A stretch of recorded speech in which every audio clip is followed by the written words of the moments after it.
I think we can get started now. I just want to welcome everyone. My name is Kristen Sullivan. I'm Director of Public Health Systems Improvement here at ASTHO, and along with our partners at V2A Consulting, we are excited to bring this webinar to you on a new resource that can help you optimize grant management functions and funding outcomes. Next slide, please.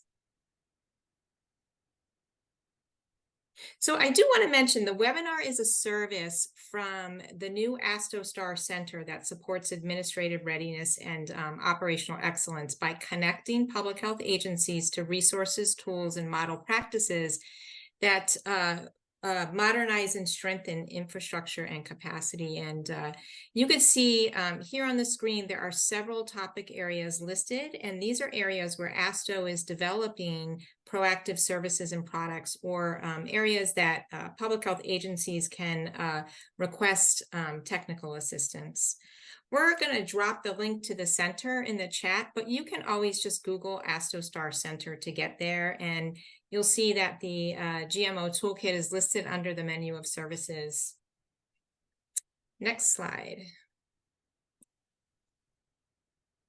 Just a few housekeeping items to cover. Please know you do not have access to your microphone or your camera during the webinar. You can enter questions at any time in the Q&A box, and we encourage you to do so. Closed captioning is available in English and Spanish. You can find the CC button on your Zoom taskbar to turn that feature on or off. And then let's see, lastly, we are recording this webinar, and the recording and slides will be made available to all participants following the program. So next slide. So during today's webinar, we plan to define the toolkit for you, including technical and resource requirements for use, help you understand the toolkit components and how they work through an actual demonstration, and then identify technical assistance opportunities to help you install and utilize the toolkit back in your agency. So stay with us till the end so you can learn more about those options. I think they will be definitely something you might want to take advantage of. You can go to the next slide. We have several presenters today from V2A who will take you through the toolkit. Graciela Salcedo is one of V2A's most senior leaders with over 15 years experience in strategic planning, lean management, and cultural transformation. She's worked with numerous clients within healthcare and the financial services sector. Let's see, Carmen Denton is a consultant on the team with experience in government and nonprofit organizations, managing grants and initiatives for diverse populations and process development. She led a recent GMO Toolkit pilot project with the Puerto Rico Department of Health, and Geraldine is an engagement manager and joined V2A after working at various government agencies in Puerto Rico. Her experience includes managing federal programs, strategic projects, and stakeholder management to optimize operations and organizational structure. So welcome, V2A partners. And you can go to the next slide. So we just want to give you a little background on the toolkit before we do that deeper dive. V2A was commissioned by ASTHO and CDC to develop a toolkit to guide public health agencies in implementing and sustaining a more centralized grants management approach, and to help maximize federal funding outcomes. Toolkit development was informed by several states and territories, including Minnesota, the Virgin Islands, the Northern Mariana Islands, Washington, D.C., and Hawaii, and it was recently piloted with the Puerto Rico Department of Health. The toolkit was developed with, I guess, larger goals in mind to strengthen infrastructure and performance, improve capacity to manage federal grants, and enhance collaboration and those working relationships across the different program areas.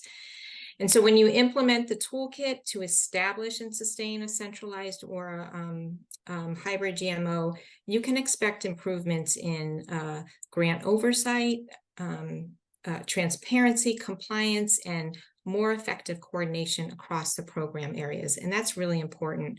Also important, the toolkit allows you to make decisions about your grants management structure based on data.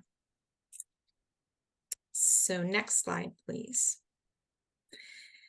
So let's look at a high-level overview of how the toolkit works with this nice graphic here. The toolkit is a set of digital tools that helps you conduct a self-assessment of what is being managed. So looking at the projected workload, for example, and then how it's being managed. So maybe looking at the number of employees. This is done by entering grant and program data, as well as grant management activities on a series of input forms. It then generates outputs presented in a series of Power BI dashboards that identify opportunities to better allocate grant management activities and a recommended organizational framework to transition to, including the recommended staffing for that, the cost to operate it, and then how to allocate those costs across the funded programs. So I'll turn it over to V2A here. They'll give you more detail on completing those self-assessment and the input forms, and then they'll provide the demonstration so you can see what the outputs look like. Okay? You can go ahead, V2A. Thank you. Yes, so as mentioned by Kristen, we're going to show a brief overview of the forms of the self-assessment, and then we'll go into the live demo. So here we can see a snapshot of the input forms that are meant to capture the complexity drivers that will determine the recommended structure, the capacity needed, and the cost allocation across different programs. And we have 3 different types of inputs. The first is a basic user information. The second one is a little bit more extensive, related to grant information, program information. And the third is related to the grant management office, which we call the GMO, and the roles, the cost of operating that structure. Next. So to complete the assessment, the grant and program management data needs to be completed for all the programs individually. This is a 4-step process.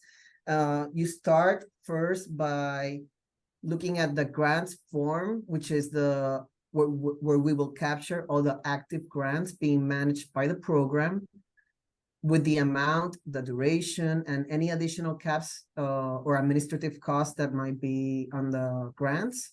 The second form is the programs form. Here we have different variables that help us determine the projected workload that will be managed. And these are number of employees, number of contractors, amount of requisitions, amount of accounts being created, things that create more work and effort from the GMO. And finally, form 3 and 4 are where we capture grant management activities. These are grouped into 4 types: strategic, compliance, operational, and financial. And each program will need to identify where the grant management activities per function are being performed at the GMO level, at the program level, maybe at both or at neither of them. After completing this last form, the user will complete the same cycle of these 4 steps for each program. So if you have 4 programs in your organization, you might do this. You will have to do this 4 times. Next. Finally, the current GMO structure and costs are required to understand the baseline for this cost allocation. GMO roles form is designed to capture the current structure of the GMO and the personnel costs associated with managing these federally funded grants. The cost form is designed to capture the current structure of the GMO and the personnel costs associated with managing these federally funded grants.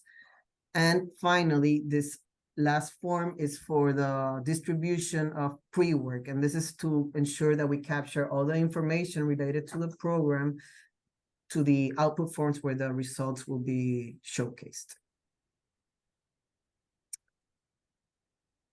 We will now go to Carmen with which will show us a live demonstration of the toolkit.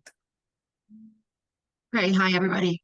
As you know, the toolkit runs in the Power Apps program. The first thing you're going to see in the screen will be the introduction page, where your goals and objectives are explained, same as the expected benefits from using the toolkit. We will click continue for the second page. Here, there's a brief assessment overview on how to complete the self-assessment and how you're going to see the results of the self-assessment in Power BI. And on the right side of the screen, you're going to see the list of the data needed to complete the assessment. This data should be available in order to complete the assessment for each program. That's the list you would need to give to the programs to have ready in order to complete their assessment. So we're going to proceed now and begin the assessment by clicking on the here. Okay, so this is the first form. The user form, we're going to just put in the name of the person that owns the toolkit in the GMO office, same as the email for that person, and you're going to choose from your jurisdiction. Okay. So here on the right side of the screen, you can see the programs that have already completed the assessment. So we have 9 of them, and we're going to complete now during the live demo program number 10. So we will click. Oh, I forgot the I button here. This the icon for the I is the user guide that is integrated into the toolkit. Each form has its own page as for the user guide. So if you have any questions while you're completing the assessment, you can click the icon and you can check whatever you are having doubts on. So now that this is complete, we will click next.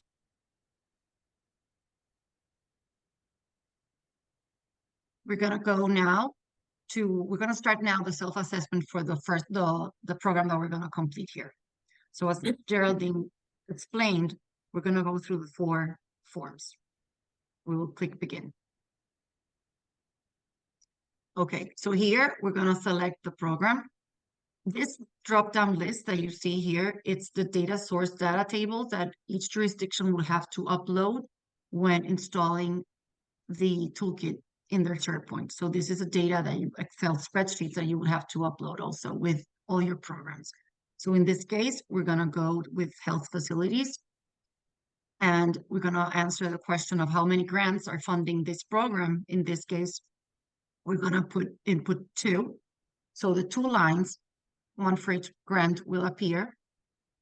In this case, we're going to choose the first one. This list should be uploaded by the jurisdiction as a data source table. We answer the question, does the grant impose any additional caps on administrative cost? You're going to choose yes or no. If you choose yes, here you can see what is the percentage of this cap, and you can input that there. In this case, we're going to choose no. The grant amount is $3 million. And we're going to put in the grant starting date, which in this case, we're going to just leave it like today's date. And then the duration will be up to September 30th, 2024. Now we go and do the second grant. I'm going to choose the second active grant here. I'm going to choose no. Here, let's say it's $5 million. And we do the same thing. The starting date and the grant end date.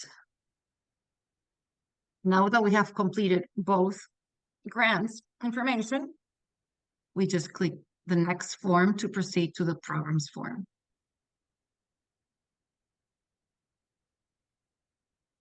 Okay, from the previous form, you can see that the program shows this the form shows the program that we were completing on the previous screen, same as the amount of grants and the total funding for the program, which in this case is a total of $8 million. We will start here then inputting the name of the program contact, which in this case is coordinator 10, as this is the program number 10 that we're filling. And we're going to input the number of projects or strategies that we have in this program. In this case, we're going to put 4 projects. We're going to input the number of employees and contractors, which in this program is going to be 25. How many accounts the program creates on a yearly basis. Important to mention that the numbers that you're going to input in this program's form, you can do estimate. It doesn't have to be the exact number. So estimates are fine. So, because this is a planning tool. So in a year, you're going to think of how many accounts your program creates. Let's say they create 12 accounts.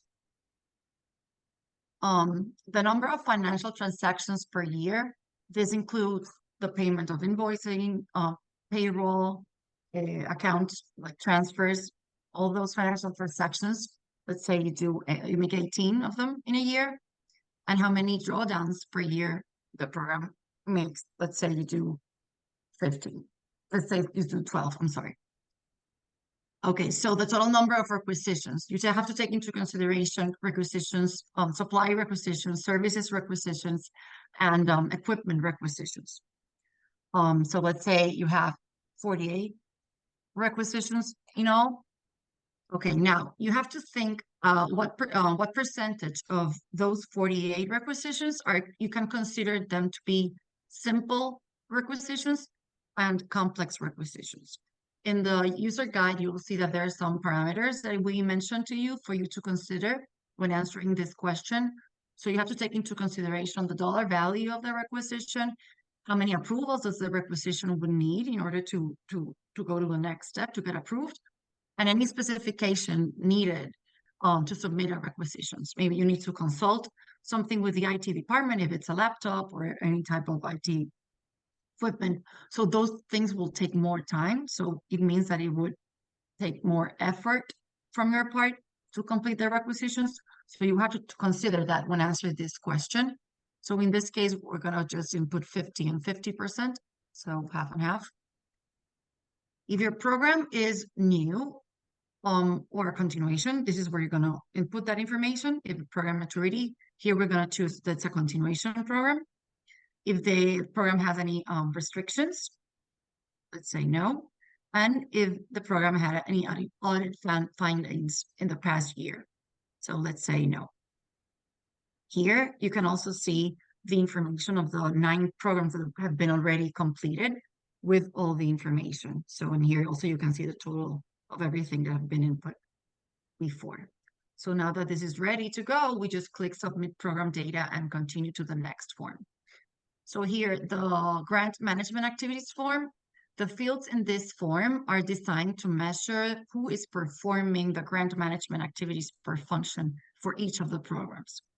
Activities are grouped into 4 types of functions: the strategic, the compliant, the operational, and on the next page, the financial functions.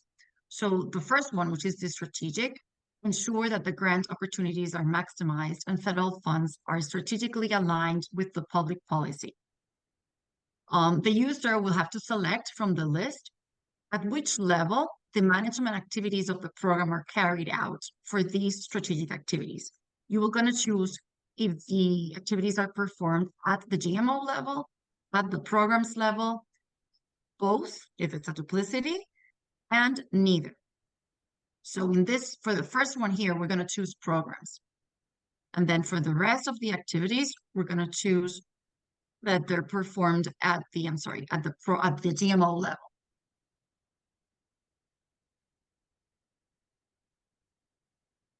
Okay, then the user will have to enter the number of the FTEs, the full-time equivalent staff that perform the selected program level grant management activities. It's like the activities to consider are the ones that have the asterisk here. That's the activity I would have to consider when having to do the calculation for the FTEs. So in this case, we're going to input 0.25 as the person that is performing this activity at the program level dedicates 0.25 of the time for this activity. So next, we will then continue with the compliance functions and then with operationals and so forth. But for the sake of time, Geraldine will complete the financial on the next page. Thank you, Carmen. Okay. So similar to the effort Carmen was doing of identifying where, at what level these activities are being performed, the same we have for financial activities, which we know is an important part of grant management. So the assessment will go through a series of activities, and the expectation is for you to identify, right, at what level it's being performed. When it's completed, you will click on Next Program. And this will bring you back to the programs form to give you the opportunity to add another program to the assessment, or if you're done with the adding programs, like we're gonna try now, you would go to Program Summary. This shows you a high level of all the information you've input to the moment, including all the programs and information related to those complexity drivers that we mentioned earlier. If everything is captured, you would click on Accept Data and Continue. And this moves us to the GMO roles form.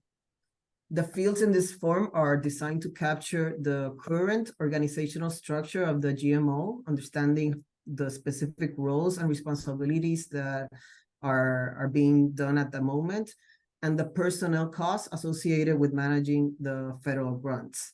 To the right, we can see different roles and responsibility that we've previously added for time's sake. So we're gonna add one more role to go through the exercise. We would select in the drop-down from different types of grant management roles. This is also uploaded with the Excels at the beginning of the assessment. We would select maybe a collector role.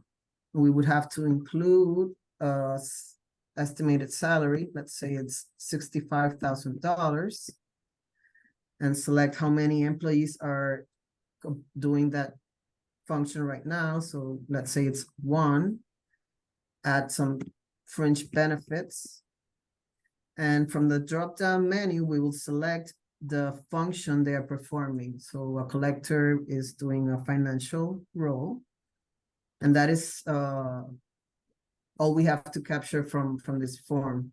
When we're done, we would click Submit Data.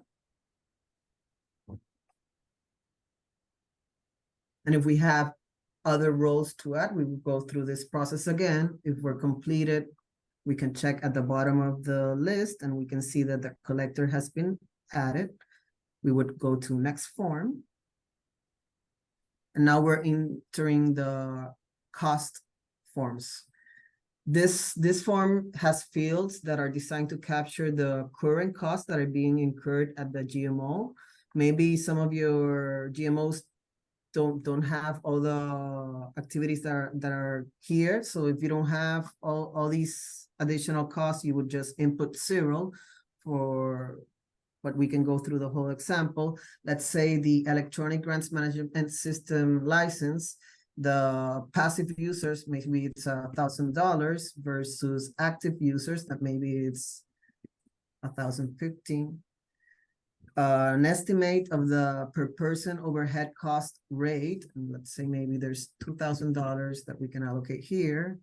An estimate for contract vendors and professional services,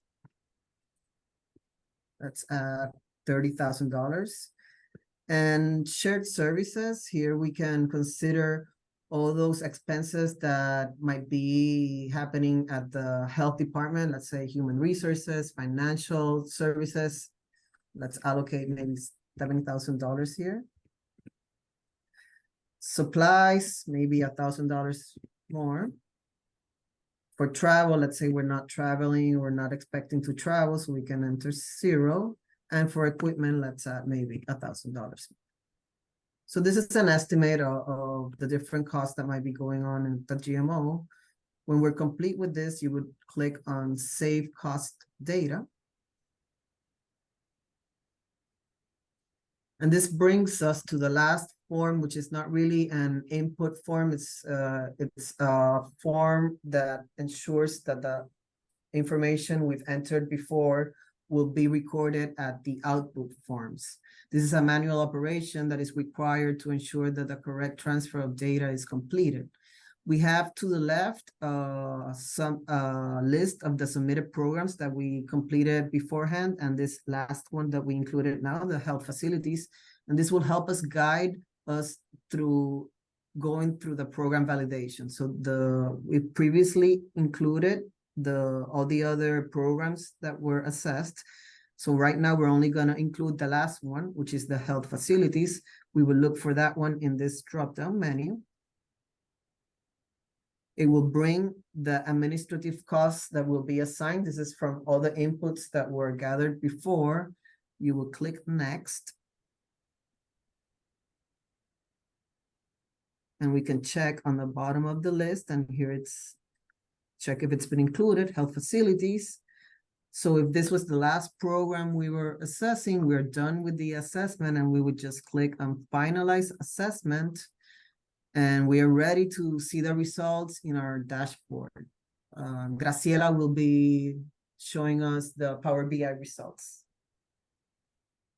Great. Thank you so much, Carmen and Geraldine, for taking us through all the input forms. So it looks like it might be a lot of work depending on the size of your jurisdiction, but the idea is for us to be able to capture in this toolkit the magnitude, the nuances, the complexities of each of the programs. Aaron, thank you for some of the questions that you put in the Q&A. We'll tackle those in depth at the end, but I just wanted to share with you guys what you're going to see here now is the output of all that information that has been captured. This is meant to be a planning toolkit. So at the beginning of a new fiscal year, when you have an idea of the programs and the grants that continue, or if you're going to get new grants, this will help you understand that scenario of what you're looking at in the upcoming year in terms of the programs that you will be managing. And you're going to see the output here that I'm going to share with you is a recommendation in terms of how the GMO should be structured to be able to help support all those programs. So it's not something that you have to do on a continuous basis. It's more of a planning tool. So let's take a look first at the output, and if there are further questions, we'll certainly continue answering those. So the first thing you will see in the output form is the current workload. It presents the current GMO structure and the workload based on all of this information that we have just inputted into this toolkit, including the number of programs, the funds assigned, number of grants, a financial transaction, and the level of complexity for each program. So in this case, you can see here on the bar charts on the right, how we have inserted 10 programs overall. 4 of them are new, 6 are continuing programs. And the algorithm behind this toolkit, based on parameters that, again, is all explained in the integrated user guide, has determined that 5 of those programs are simple and 5 are complex, based on all of the different fields that we inputted. So the self-assessment will determine 2 main variables. First, the GMO projected workload. That is the workload that's going to be managed, whether it's small or large. In this case, it is a small workload, and it's based on, again, parameters. It's less than $1 billion in grants. It has less than 20 programs and less than 50 grants. So we're talking about a relatively small agency here. The second variable is the current GMO structure and whether it's deemed to be decentralized, hybrid, or centralized. And this is determined, again, by assessing where those key activities that Carmen and Geraldine were indicating were being held for each program, whether they're at the program level or whether they're centralized. So this kind of gives us that snapshot of the current workload, what we're dealing with. If we go on to the next tab, Carmen, the opportunities by program, it's going to show us with all the programs that has centralized GMO tasks on the left. In this case, we see that it's blank because of these 10 programs. None of them right now are deemed to be a centralized program. Those that have opportunities are shown on the donut on the right, and there you see the 5 simple and the 5 complex programs that have opportunities. This tab also presents further breakdown on all of the opportunities by program. For example, you can see here how all the 10 programs have the number of tasks that are being done at the appropriate level, whether they have an opportunity to be centralized, whether there's duplicity in those activities, or whether the activity is simply missing. And we can see here, for example, that birth defects has the most activities that could be centralized, 33 of them. The workforce program has the largest amount of duplicate tasks. And the health facilities, the one we just filled in, that one has, it looks to have the most amount of tasks being done at the appropriate level. So this will give you a high-level snapshot of each program, kind of how they're operating today. If we want even further detail than that, in the next slide, in the next tab, I'm sorry, it contains a table. It contains a table that has all of the detail showing all of the activities by functions that have opportunities. Now, the cool thing about this table is you can filter it. You can filter it by type of program, by function, and by the type of opportunity. So let's take a look, Carmen, here at the birth defects program. Let's look at the strategic functions that can be centralized.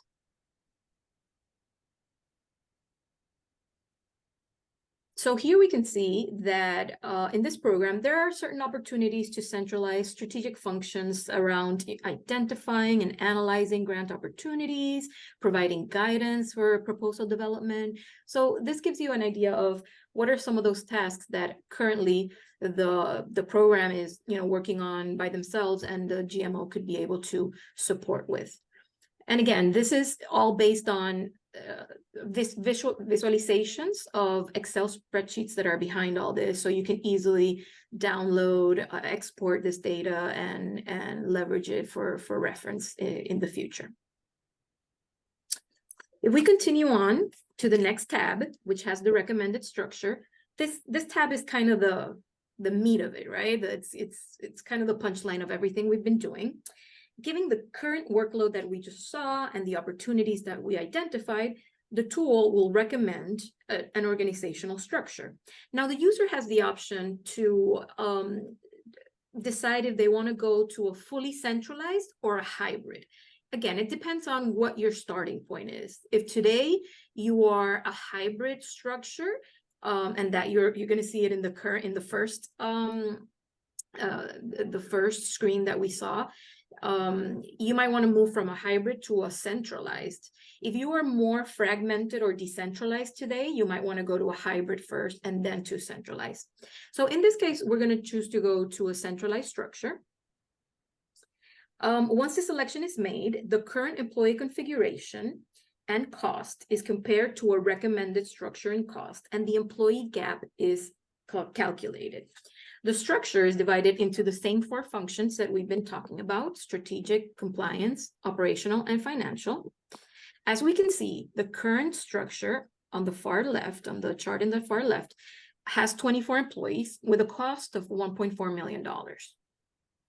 The recommended structure is in the middle. Now, the recommended structure is built first on a minimum number of employees. This is based on a minimum configuration, based on the model that was selected, whether it's hybrid or centralized, but it's kind of the minimum configuration that you need to have an operational or functional GMO.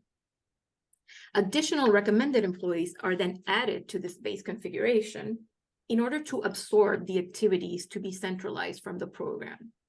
In this case, the recommended structure has 23 employees at a cost of $1.37 million, which the cost of that GMO represents 0.3% of the total funding. This recommended structure, as I said, is then compared to the current employees configuration, and the employee gap, or that difference in number of resources suggested for the structure, is displayed in that far right graph. So if we evaluate, some of the findings here, we can see that operational functions seem to be pretty right-sized. The current employees are 7, and the recommended structure has 7 resources. So that seems to be good. Apparently, there's more support that might be needed in the compliance functions. We have only 2 resources there, and this is saying that we need more. And on the flip side of that, the financial functions is saying that you have 11 right now, the recommendation might be 7. So this gives you a lot of insight as to how you can better balance out and where you focus your resources to support the programs better. We can go now to the next tab, which now shows for this recommended structure, it shows how the cost of the structure is distributed among the programs and the costs as a percentage of each program's federal funding. So the percent distribution allows the users to really be able to easily reference how these costs are being allocated to the programs based on the program complexity. In this exercise, the epidemiology program seems to be the most complex, and that therefore it's being allocated $287,000 of the 1.4 million, 1.7 million. Actually, the number is higher here because it includes not just the salaries, the human resources, but includes the other costs that Geraldine inputted in that GMO cost allocation form. So this particular program, which seems to be the one that's more complex, needs more support, is being allocated 6.5% of the cost of the GMO. And that represents 0.04% of their funding. So the next tab has these data tables. Basically, it's the raw data that can be, again, easily accessed and downloaded for easy references. You have 4 tables. The first one is a summary of all the programs with the characteristics of each of those programs, level of funding, the number of grants, and all of the information that we inputted. So you can easily see a summary of all the programs. The cost distribution tab is basically the charts that we just saw in the previous tab, but in table format with the numbers alone. The recommended structure as well, the numbers, the table on what's being recommended. And then the summary of opportunities. I think this is a nice table to have. You can see, what it's telling me by program. If we choose, for example, the health facilities program, which is the one that we just inputted. Sorry. Oh, here you go. So we can see that health facilities is a simple program that seems to have 33 activities being done at the appropriate level, 8 activities that can be centralized, 4 that seem to be duplicated, and 1 that's missing. So this is just reference. All of this information is captured in tables. It's just visualized in different ways throughout this output forms, but it is all there for you to use for whatever purpose you deem necessary. So the last 2 tabs of the Power BI, as with the user forms, it contains user guides that have a lot more detail in how to interpret some of these results and the parameters that were put into the toolkit to produce these recommendations. So I will now turn it back over to Kristen and the ASTHO team and to work on Q&A and some next steps. Great, thank you. You can go to the next slide there. I know we have some questions here, so I don't want to take up too much time with this, but I just want folks to know that there are certain technical as well as staffing and time resource requirements. So there is IT support at your agency. We strongly recommend that to help install and run the application. You will need Microsoft Power BI licenses to view the output data. So that might be a small cost for you.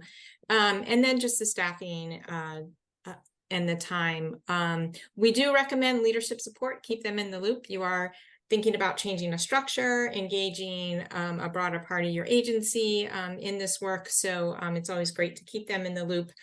We estimate about 3 hours for training on the toolkit installation, completion of the input forms by your agency's programs, about 1 to 3 hours. And then just to interpret some of the output data, maybe just a couple of hours. And if you go to the next slide. All that to say, we do offer technical assistance, so we can, do anything to meet your needs. We can give you a very basic level, just sort of get you started, make sure that you get the application installed correctly, that primary staff are trained, and then we can help coach you through some of those things, getting it started, interpreting results, anything like that. So just a basic level can be done either virtually or on site, but probably we can do this virtually. And then there's a more sort of advanced, we can do all of the above, plus we can help facilitate completion of the input forms with the programs, help you interpret results, and then think through ways to implement changes to the structure. So if you do want to take advantage of technical assistance for this, please certainly let us know. Contact us at performanceimprovement@astho.org. And I think Victoria is going to drop that into the chat for you. We do have limited opportunities available right now. So if you're thinking about it, please put your name in, and so we can start reaching out to you. We'll probably set up a intake call, get a sense of what you're thinking about, answer any questions you have after this, your time frame, what are your needs, things like that. Okay. And I think we can go to the next slide and take some questions, because I know there are a couple in the Q&A box.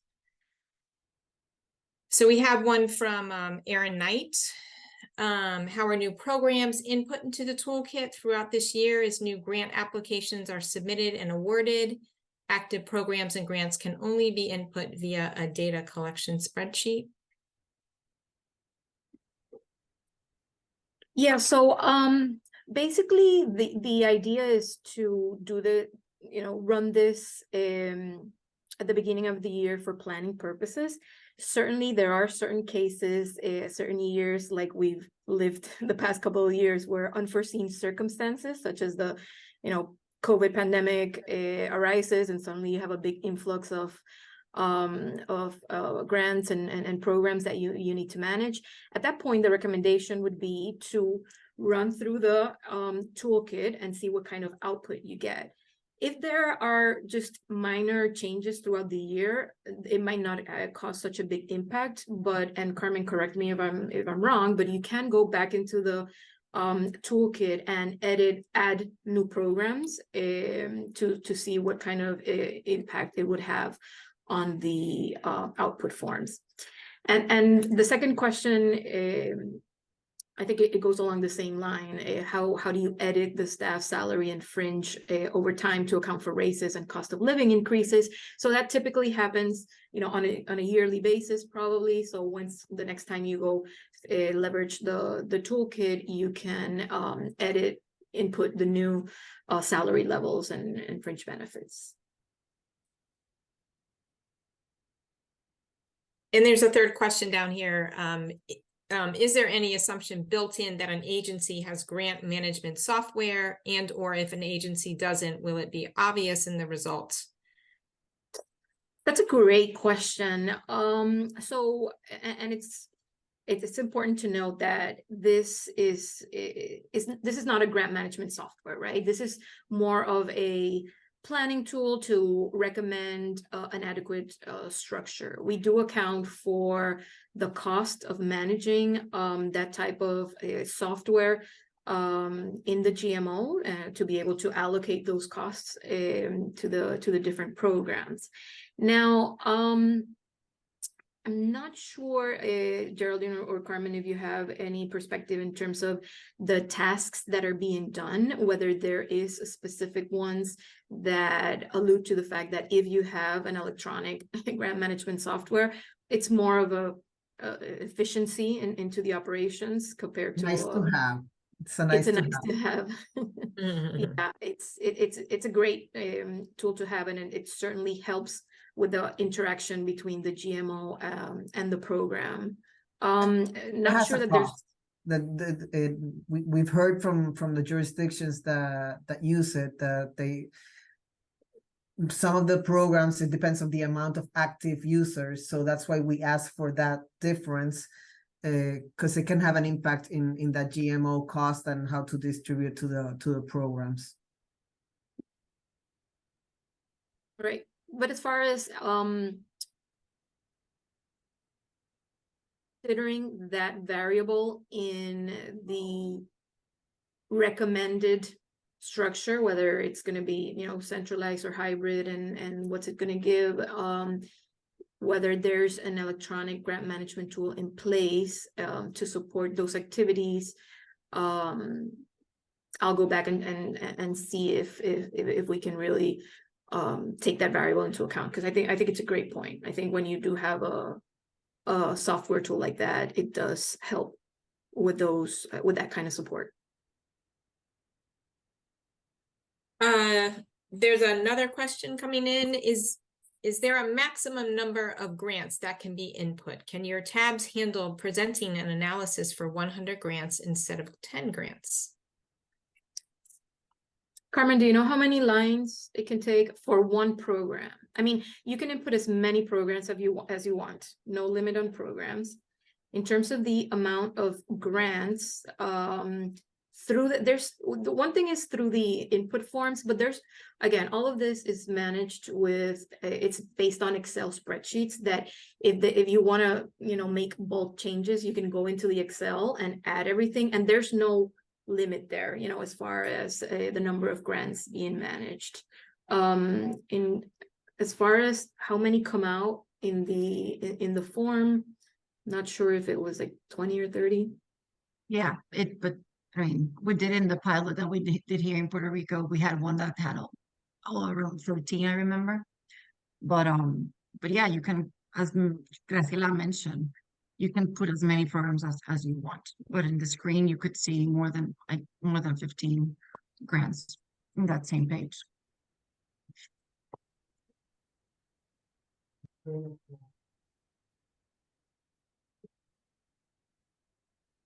If you have any further questions, please feel free to put them in the Q&A box. We have one that just came in. Can this tool, let me open that up, it's in the chat. Can this tool be used as a case management tool for individual case managers that are assigned a set of grants to monitor? I think it can be a reference tool, but it's not really meant to be a tool for a case manager to use in monitoring grants. It's more of a tool for GMO management to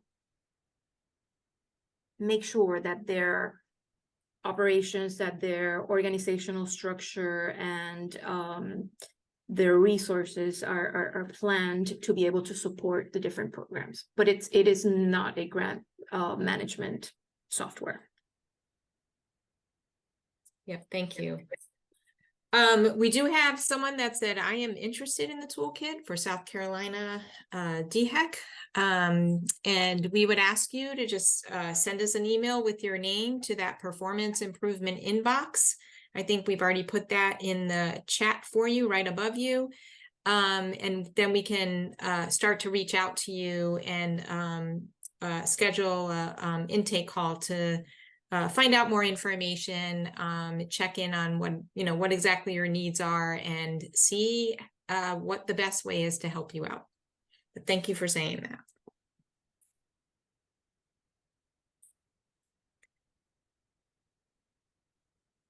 And folks that do mention their interest on the call, we'll put you on that list. That sort of running list of TA to reach back out to folks on. And these are all great questions. And again, this is a tool that this is the first version of the tool. We can continue to enhanced it. So we did check, and there is a limited number of grants you can input in one program. Again, the number of programs is unlimited, but if one program were to have 100 grants, it would be hard to do it, one by one, through the input form. I would be interested to see, we kind of did a check when we created this tool. We talked to different jurisdictions, and there didn't seem to be programs that had more than, 20 or 30 grants. But if that is the case, we can make the adjustments and allow for more to be input through the front end.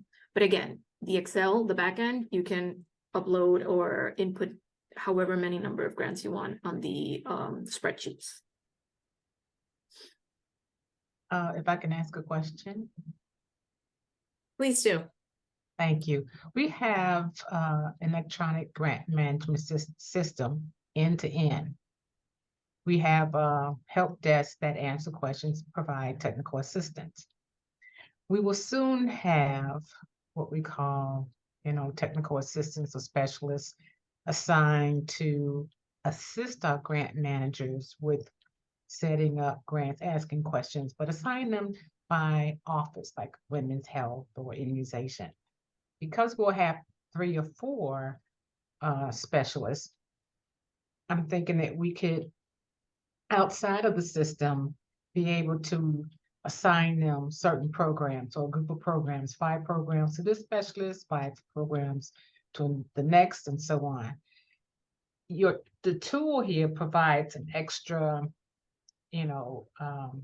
benefit in that it kind of puts it all in a file to see it in one space for each program. And so a person that's having a set of programs could use this to develop their monitoring system for the programs that they've been assigned. Completely agree, Sylvia. I think that's a great point, and I think it'll give you a lot of insights.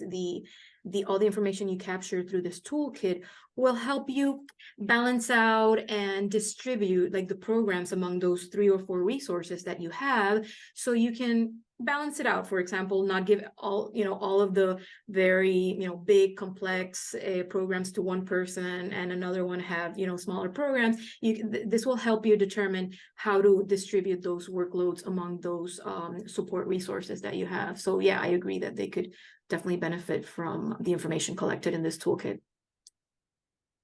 Thank you. We do have one more question in the Q&A box. Is this meant to be for a large state public health agency or just an office within a large organization? So this is meant to be used by state and territorial public health agencies of any size, small or large. We tested it originally in Puerto Rico, which is a smaller jurisdiction. It can be used in larger ones. It can even be used at not just state, but maybe a county level. So wherever there is a centralized grants management office or grant management organization supporting different programs, it can be used to help plan that kind of setup. Or I would add, even in the absence of an office, if you are thinking of centralizing those efforts that are being done, spread out through different programs, then this is the opportunity to see what are those roles that should be centralized in that GMO, and maybe what roles you can keep at the different program levels. But yeah, thanks for saying that. I was gonna follow up on that with a question. What if my department doesn't currently have a grants management office in place? Can I still use the toolkit? And I think we all agree that you can definitely still use the toolkit without that in place, that would be helpful to do that. Agree.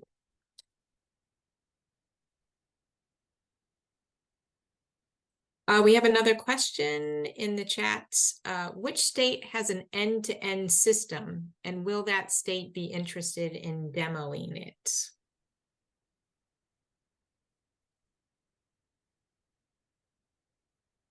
And so I'm not quite sure, is that Chandra? Do you want to come off and say a little bit more about that?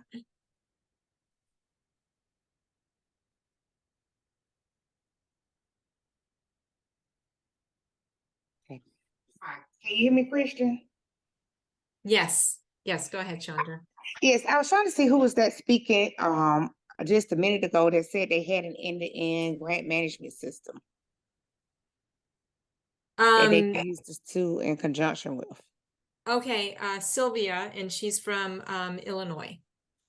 Okay, so I was trying to see maybe Christian on one of our calls, would she be interested in showing the other states that particular end-to-end system? Because you know, a lot of states have been looking for a grant management system. Sure, let's ask her. Sylvia, would you be interested in showing your end-to-end system on a future call for others to see that are interested in acquiring such a system and implementing it? Sure, we would be happy to do that. We've done this numerous times.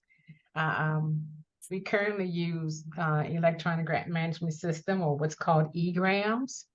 But I have to tell you that our state has also decided, had bid out for this service for a grant management system for all of the state programs in the state of Illinois.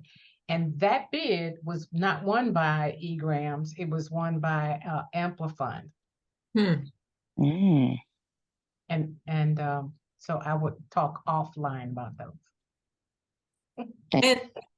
And Sylvia, are you with a big city health department, or are you with the state health department? State Health Department, Illinois Department of Public Health. I'm the Deputy Director for the Office of Performance Management. Okay, perfect. Thank you. Thank you.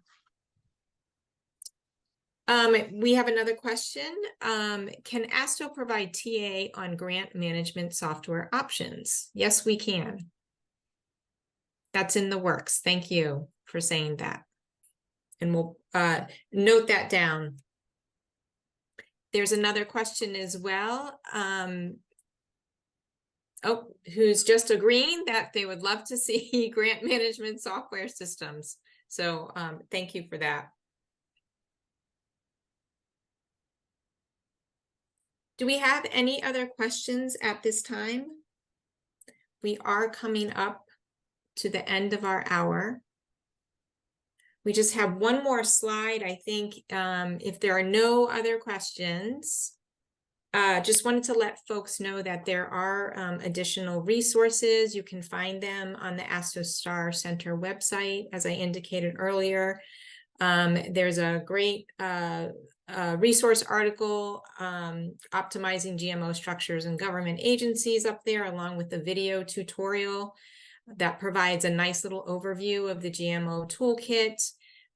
There's also a blog, Centralizing Grant Management Functions, Puerto Rico's Work and Vision, that features two of our colleagues in Puerto Rico that did a lot of work on this. And so we just wanted to share those with you and let you know where you can get additional resources.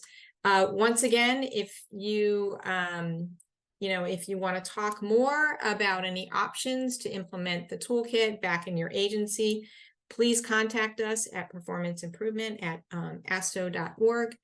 I think today we heard a lot of questions that were aimed at how would this work in my agency? Can it do this? Can it integrate with my systems? What kind of needs should we consider?